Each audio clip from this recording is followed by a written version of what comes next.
Ошибка, когда два противника, я видел в интернете, и, ну, вообще такое практикуют, то есть вы стоите, да, начинаете разговаривать, заходит речь по стрельбе, начинается закручивание, как в боксе. В принципе, начало правильное, но начинается закручивание, доставание пистолета, но минус в чем? Этот-то противник здесь, не факт, что вы успеете в него стрельнуть, а потом вот эти. Соответственно, так же, как в случае просто на кулаках, ваша задача держать перед собой обоих. То есть начинается сталкивать, они должны у вас также быть в одной общей линии. Ни в коем случае противник не должен оказаться у вас за спиной. Это, ну, с вероятностью 90% он отсюда даст сюда, и все.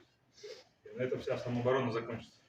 Покажи еще разок, чтобы ты просто практика. Стукнул, пострелял, убежал. Так. Ребята. О, Вот так. хорошо. Отлично.